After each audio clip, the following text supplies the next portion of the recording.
میں نے شرح صحیح مسلم میں نماز جمع کرنے والی احادیث کے کانٹیکسٹ میں سارے ائمہ اربعہ کی رائے پڑھی ہے. جو جمع کے قائل ہیں وہ بھی کچھ شرائط بتاتے ہیں، لیکن آپ یہ فہم بیان کرتے ہیں کہ کسی بھی شرط کے بغیر جمع ہو سکتی ہیں، اور آپ یہ بھی کہتے ہیں کہ میرا کوئی موقف بھی ایسا نہیں جو پہلے نہ رہا ہو. تو برائے مہربانی اہل سنت میں ان ائمہ کا بتائیں جو آپ والا موقف رکھتے ہوں. جی میرے والا جو موقف رکھتے ہیں وہ امام ہے امام عبداللہ ابن عباس رضی اللہ تعالی عنہ علیہ السلام. اگر ان سے بڑا کوئی امام ہے تو لے آئیں، اور ٹائم قیامت تک ہے. امام آپ نے شروع کرنے ہوتے ہیں 150-200 سال بعد. پہلے کسی امام کو نہیں آپ نے ماننا.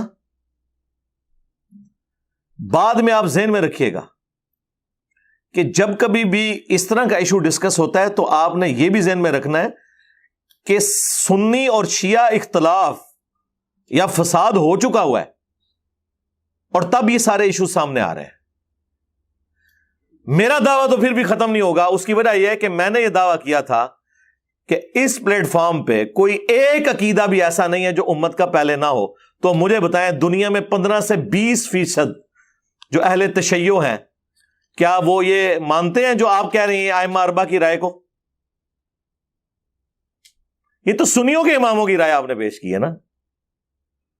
تو شیعہ تو سارے وہی موقف رکھتے ہیں جو میں نے رکھا ہے. تو میں تو اپنی دلیل میں ابھی بھی قائم ہوں. امت کی بات کی ہے نا. امت میں آپ کے تو 4 فرقے نہیں نا داخل صرف. اور میں نے جب یہ بات کی تھی اس میں نے یہ بات کلیئر کی تھی کہ میری بعض باتیں ایسی ہیں جسے شیعہ صحیح سمجھتے ہوں گے، سنی غلط سمجھتے ہوں گے، اور بعض باتیں ایسی ہیں جنہیں سنی صحیح سمجھتے ہوں گے اور شیعہ غلط سمجھتے ہوں گے. اور پھر سنیوں میں بھی بعض باتیں ایسی ہیں جو اہل حدیث صحیح سمجھتے ہوں گے، دیوبند بریلوی غلط سمجھتے ہوں گے، اور بعض باتیں ایسی ہیں جسے دیوبند اور بریلوی صحیح سمجھتے ہوں گے اور اہل حدیث غلط سمجھتے ہوں گے. تو میرا دعویٰ کہاں سے ختم ہوا ہے؟ میرا تو کبھی یہ دعویٰ ہی نہیں ہے کہ صرف سنی فرقے کے اندر جو باتیں آئی ہیں ہم اسے مانتے ہیں. ویسے تو میں نے کلیئر کر دیا، اگر آپ یہ سمجھتے ہیں کہ عبداللہ ابن عباس شیعہ تھے، وہ سنی نہیں تھے، تو پھر تو اپنی قسمت نو رو. تو ہماری تو دلیل ہے امام عبداللہ ابن عباس. انہی احادیث میں آپ صحیح مسلم کی 1628 سے لے کے 1637 تک یہ مسلسل 10 احادیث ہیں.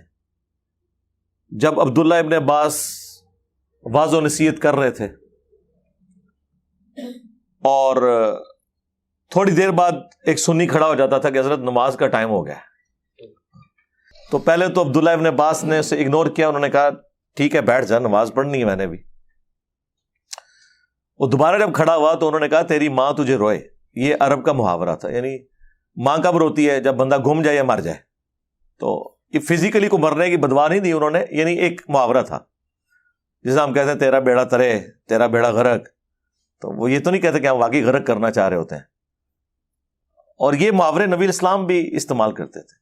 ایک تو محاورہ بہت استعمال ہوتا تھا، وہی حق.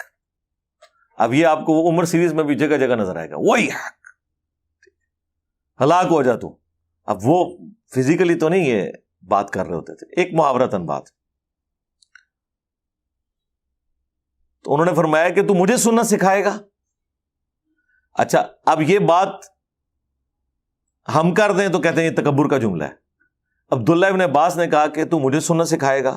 انہوں نے کسی نے ان کے اوپر تکبر کا فتویٰ نہیں لگایا. پھر انہوں نے فرمایا کہ نبی صلی اللہ علیہ وآلہ وسلم نے بغیر خوف کے، بغیر بارش کے، مدینہ شریف میں یعنی بغیر سفر کے، تینوں عذر اڑا دیے انہوں نے. 3 ہی عذر ہو سکتے ہیں نا. خوف میں جان کا خوف، بیماری کا خوف، یہ سارے خوف ہی ہیں نا. دشمن کا خوف. بغیر بارش کے، بارش میں ظاہر ہے کریٹیکل سچویشن ہے، گھر سے آپ باہر نہیں نکل سکتے. اس زمانے میں تو ویسے ہی نہیں نکل سکتے تھے، کچے راستے، کیچڑ، پانی جمع ہو جاتا تھا. مدینہ شریف میں یعنی بغیر سفر کے. جب وہ یہ کہہ رہے تھے بغیر خوف کے، بغیر بارش کے، بغیر سفر کے، اب سنیوں کے بابوں نے اور ان کے مولویوں نے بیچ میں لگا لیا کہ اس میں یہ تو نہیں لکھا ہوا کہ بغیر کسی وجہ کے. یہ عبداللہ ابن عباس کے فرشتوں کے دماغ میں بھی یہ بات نہیں ہوگی کہ اس میں سے یہ پک کسی نے نکال لینی ہے. وہ یہی تو کہنا چاہ رہے تھے کہ کوئی وجہ نہیں تھی. وہ کہتے نہیں یہ جملہ بولیں جب کوئی کہہ رہا ہے بغیر خوف، بغیر بارش، بغیر سفر کے، مراد یہ کہ یہ تین تو بڑی بڑی وجوہات ہیں جن کی وجہ سے نمازیں جمع ہو سکتی ہیں. اس سے یہ بھی ثابت ہو گیا کہ ان تینوں جگہ پہ ویسے ہی ہو سکتی ہیں. یہ اس کے اندر امپلائڈ ہے کہ بارش ہو، خوف ہو، سفر ہو تو آپ نے تو جمع کرنی ہے. اس کے بغیر بھی نبی علیہ السلام نے مدینہ شریف میں ہمیں ظہر عصر کی نمازیں جمع فرمائی اور مغرب اور عشاء کی بھی جمع کی. تو تابعین پوچھتے ہیں کہ یہ رسول اللہ نے عمل کیوں کیا تھا صلی اللہ علیہ وآلہ وسلم؟ تو انہوں نے کہا تاکہ امت کے لیے اس معاملے میں آسانی ہو جائے اور کوئی حرج، تنگی باقی نہ رہے. دو باتیں ارشاد فرمائی ہیں، امت کے لیے آسانی ہو جائے اور کوئی تنگی باقی نہ رہے. یہ آپ نے جملے ذہن میں رکھنے ہیں. امام عبداللہ ابن عباس، یہ امام ابو حنیفہ، امام شافعی، امام مالک، امام احمد بن حنبل کی بات نہیں ہو رہی ہے. امام عبداللہ ابن عباس جو اس حدیث کے راوی ہیں اور حدیث کا راوی حدیث کا فہم سب سے بہتر جانتا ہے.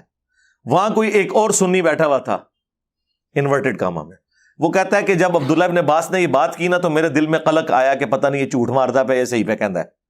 کہتے ہیں میں چپ کر کے اس مجلس سے اٹھا اور حضرت ابو ہریرہ کے پاس گیا اور میں نے کہا دیکھیں ابن عباس کس قسم کی باتیں کر رہے ہیں، رافضیوں والی. تو انہوں نے بھی آگے سے ان کو ڈانٹا، ان کہا کہ ابن عباس نے جو کہا سچ کہا، یہ تو ابو القاسم کی سنت ہے صلی اللہ علیہ وآلہ وسلم کہ نمازیں جمع کی جا سکتی ہیں علمی مجلس میں. ظاہر کنٹینیوٹی ٹوٹ جاتی ہے نا. یہاں پہ بھی آپ لوگ جب چلے جاتے ہیں تو یہاں انتظامیہ کے لوگ ہم ظہر اور عصر کی نماز کو جمع کرتے ہیں. ظاہر ہے یہ علمی مجلس ہے، بس یہ ایک ہی نماز ہے جو ہم نے یہاں جمع کرنی ہوتی ہے. پھر تو اگلی سنڈے کو یہ اکیڈمی کھلے گی، اکیڈمی بند ہو جائے گی شام کو. یہ تو ایک اسٹوڈیو ریکارڈنگ کی ہے، ملاقات کے لیے ایک بیٹھک ہے. اچھا اب اس میں نا یہ جو مسلم شریف کی حدیث ہے نا، اس کے نیچے کچھ تابعین کی آپس میں ڈسکشن ہے جو نقل ہوئی ہوئی ہے، امام مسلم نے نقل کی ہے. بعض کی پھر بھی تسلی نہیں نہ ہوتی.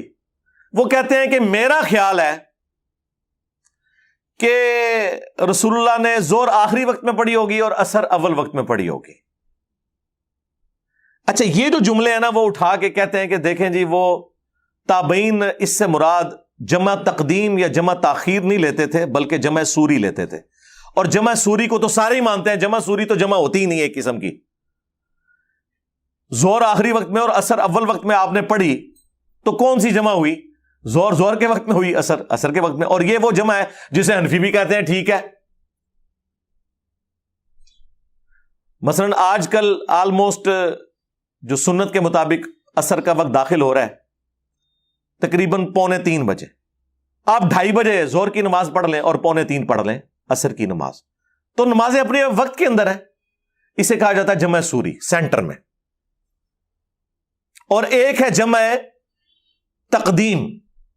جمع تقدیم یہ ہے کہ ظہر کے ساتھ ہی عصر ملا لی جائے. وہ بخاری مسلم میں ہے کہ نبی علیہ السلام اگر ظہر کے وقت سفر کے لیے نکلتے تو ادھر ہی مدینہ شریف کے اندر ہی ظہر عصر کٹھی پڑھ لیتے. تو کیا مطلب ہے کہ ابھی عصر کا وقت تو ابھی شروع ہی نہیں ہوا، تو جمع تقدیم ہو گئی. یہ واضح حدیثیں ہیں بخاری مسلم کی، حنفی نہیں مانتے اس کو. اس میں لکھا ہوا ہے کہ اگر ظہر کا وقت شروع ہو چکا ہوتا تو آپ عصر بھی ساتھ ہی پڑھ کے نکلتے. آپ حنفیوں کی تو موت ہوگی نا اس حدیث کی وجہ سے، کیونکہ یہاں تو جمع سوری ہوئی نہیں ہے، ظہر کا وقت داخل ہوا ہے. اس کے آگے لکھا ہوا ہے پھر کہ اگر آپ ظہر کا وقت داخل ہونے سے پہلے نکلتے پھر عصر کے وقت میں جا کے دونوں نمازیں جمع کرتے تاکہ زیادہ ٹریولنگ ہو جائے. لاجیکل ہے. تو بالکل واضح حدیث ہے بخاری مسلم میں. تو مجھے بتائیں کیا حنفیوں نے یہ سفر والی حدیثیں مان لی نہیں ہے نمازیں جمع کرنے والی؟ وہ تو سفر میں ماننے کے لیے تیار نہیں ہے. وہ صرف کہتے ہیں جی حاج و عمرے والا ہم مانتے ہیں. عمرہ بھی نہیں، حاجی جو میدان عرفات میں ظہر عصر جمع ہوتی ہے اور مزدلفہ کے اندر مغرب اور عشاء جمع ہوتی ہے، اس کو وہ بھی مانتے ہیں کہ چاہے وہ کھلی چھٹی ہے جتنی دیر مرضی ظہر کا وقت سے لے کے مغرب کا وقت ہونے تک اور وہاں مغرب سے لے کر فجر کا وقت داخل ہونے تک کسی بھی وقت وہ نمازیں جمع ہو سکتی ہیں. اس کے علاوہ وہ نہیں مانتے اور کہتے ہیں یہ حج کی خصوصیت ہے. تو سرکار یہ اگر حج کی خصوصیت ہے تو آپ جو لوگوں کو یہ کہانی کرواتے ہیں کہ قرآن میں یہ آیت ہے ان الصلاۃ کانت علی المؤمنین کتابا موقوتا، بے شک نماز مومنین پر وقت باندھا ہوا فرض ہے. تو یہ حج کے موقع پہ تو آپ بھی قرآن کی مخالفت کر رہے ہیں. جو آپ نے تشریح کی ہے، ہمارے نزدیک تو آپ کی تشریح فراڈ ہے، وہ ثابت کریں گے. قرآن میں تو سورہ بنی اسرائیل میں نماز کے اوقات ہی 3 آئے ہوئے ہیں. پہلے آپ قرآن سے 5 نمازیں تو ثابت کریں. قرآن تو نمازوں کی ٹائمنگ 3 بتاتا ہے. فجر، دن کی نماز اور رات کی نماز. فجر الگ ہے، دن کی نماز کون کون سی ہے؟ ظہر، عصر، اور رات کی نمازیں مغرب اور عشاء، کیونکہ غروب آفتاب کے بعد رات شروع ہو جاتی ہے. تو سرکار قرآن میں اگر یہ لکھا ہے کہ مومنین پر وقت باندھا ہوا فرض ہے نماز، تو قرآن تو نماز کے 3 اوقات بتا رہا ہے، تو آپ 5 نمازیں کیوں پڑھتے ہیں؟ اب وہ جی بخاری مسلم میں آئی ہیں. ہاں، 5 نمازیں بخاری مسلم میں آ جائیں الگ الگ اوقات میں، جو ہمارے نزدیک بھی افضل یہی ہے. ہم بھی الگ الگ ہی پڑھتے ہیں، کبھی جمع بھی کر لیتے ہیں. اور بخاری مسلم میں جو سفر میں جمع کرنے کی حدیثیں ہیں وہ آپ نہ مانیں. افتؤمنون ببعض الکتاب وتکفرون ببعض، کتاب کے کچھ حصے کو مانتے ہو اور کچھ کا کفر کرتے ہو. پھر ذلت بھی کاٹنی پڑے گی نا اس شخص کے ہاتھوں جو نعرہ لگاتا ہے کہ میرے نبی سا ہے ہی کوئی نہیں، تیرے بابے تے شے ہی کوئی نہیں. ذلیل ہو گئے نا اس کے ہاتھوں. پھر تم بھئی کدھر کھڑے ہو گئے؟ کسی گراؤنڈ میں ہی نہیں کھڑے ہوئے. اس لیے میں کہتا ہوں کہ ہمارا مقدمہ آپ گھوڑے کی عدالت میں لے جائیں نا، دوسری پیشی نہیں پڑے گی، پہلی پیشی میں ہی سارے فارغ ہو جائیں گے. کیونکہ وہ کہیں گے یار اگر تم ان کتابوں کو مان رہے ہو تو کون سا دین لے کے چل رہے ہو؟ جب نمازیں جمع کرتے ہیں تو آیت پیش کرتے ہیں ان الصلاۃ کانت علی المؤمنین کتابا موقوتا. ہم کہتے ہیں رکو ذرا، صبر کرو، پھر قرآن سے ہی پوچھ لو کہ نمازوں کے اوقات کتنے ہیں. قرآن تو کہہ رہا ہے 3، 5 تو کہہ ہی نہیں رہا. پھر پھنس جاتے ہیں، پھر حدیثوں میں بنا لیتے ہیں آ کے. جب حدیثوں میں آؤ گے تو بھائی کتاب موقوتا کا مطلب ہے کہ وہ شخص اس کو بتائے گا کہ نمازوں کا ٹائم کون سا ہے، کہ جس کی قبر مدینے میں ہے صلی اللہ علیہ وآلہ وسلم، جس پہ شریعت نازل ہوئی ہے. کیونکہ حج کے موقع پر کتاب موقوتا کدھر چلا گیا تمہارا؟ وہ کہتے ہیں نہیں، رسول اللہ نے تعلیم فرمایا. اچھا، رسول اللہ نے قرآن کے خلاف تعلیم فرما دیا؟ نہیں، وہ کہتے ہیں وہ جنرل رول ہے، ایکسیپشنز آر آلویز دیر. ہاں آئے ہو نا داڑ تلے ہوں، ہاں ایس داڑ تلے. تو یہ ایکسیپشنز ہی ہوتی ہیں سفر میں، خوف میں، بارش میں، اور مجبوری میں، اور ایون بغیر مجبوری کے بھی. ویسے تو بغیر مجبوری کے تو دنیا میں کوئی کرتا بھی نہیں ہے. کوئی نہ کوئی وجہ ہوتی ہے نا. کسی نے کسی شادی میں جانا ہوتا ہے، کسی نے کوئی میٹنگ اٹینڈ کرنی ہوتی ہے، تبھی وہ جمع کرتا ہے نا. کوئی تھکا ہوا ہوتا ہے، کسی کو پتا ہوتا ہے بعد میں مجھ سے ٹائم مینج نہیں ہوگا، چلو میں ابھی پڑھ لوں. تو کسی نہ کسی درجے میں تو ہوتا ہی ہے.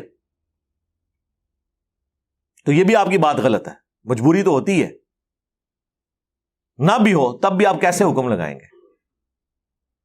تو وہ تابعین کی ڈسکشن لے کے آتے ہیں. وہ جی تابعین کہہ رہے تھے ہو سکتا ہے کہ وہ رسول اللہ نے ظہر آخری وقت میں اور عصر اول وقت میں پڑھی ہو.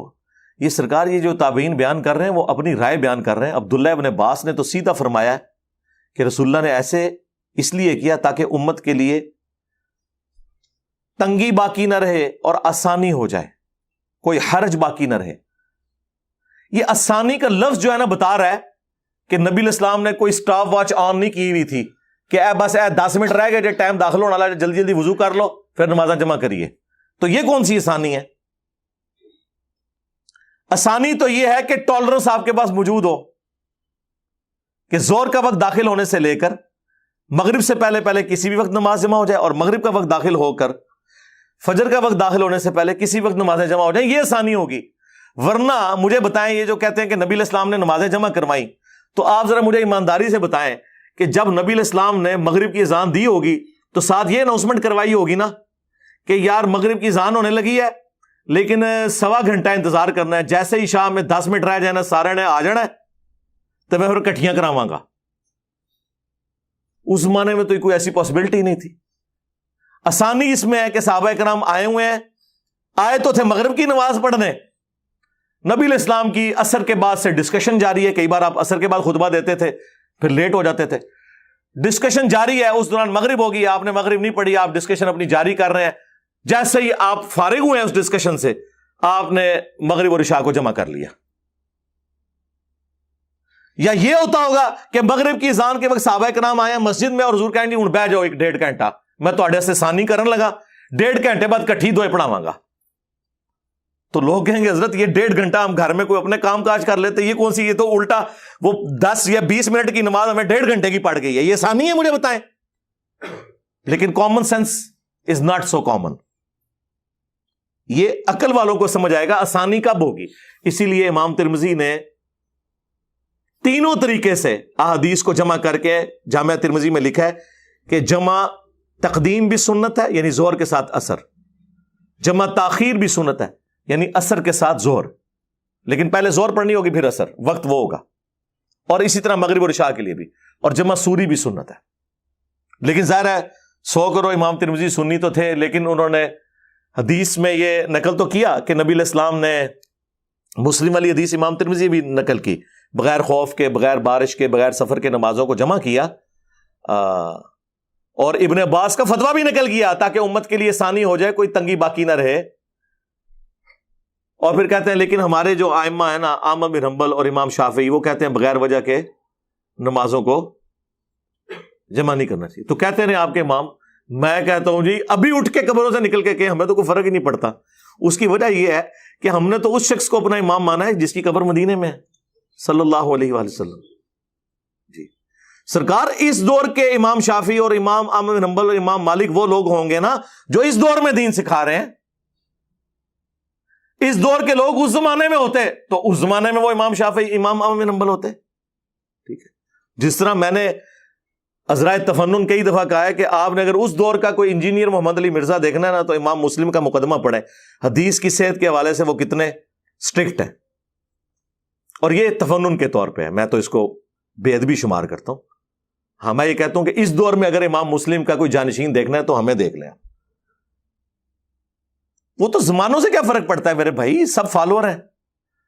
امام وہ ہے جس کی قبر مدینے میں, صلی اللہ علیہ وآلہ وسلم. یہ سارا یہ بابا پرستی کی وجہ سے تو سارا جنازہ نکلا ہے. اس حوالے سے ایک اور حدیث جو پیش کی جاتی ہے نا, امام ترمذی رحمۃ اللہ علیہ نے اس حدیث کو خود ضعیف لکھا ہے جامعہ ترمذی کے اندر کہ جس نے بغیر عذر کے 2 نمازیں جمع کی تو وہ گناہ کبیرہ کا مرتکب ہوا. یہ حدیث المستدرک للحاکم کے اندر بھی ہے اور فضائل اعمال کے اندر بھی شیخ زکریا نے نقل کی ہے روایت, اور اس سے اپنی حنفیت ثابت کی, لیکن نیچے انہوں نے عربی میں لکھ دیا کہ ضعیف ہے. ہاں یہ کام ڈالتے ہیں یہ لوگ. تو یہ نمازیں جمع کرنے میں آسانی اسی وقت ہوگی جب آپ کے پاس ٹالرنس موجود ہو. لہذا سفر میں کرنی ہے یا حضر میں کرنی ہے, بارش میں کرنی ہے یا خوف میں کرنی ہے, کسی وجہ سے کرنی ہے یا بغیر وجہ کے کرنی ہے, نمازیں بہرحال 5 ہی رہیں گی, البتہ وہ جمع ہو جائیں گی.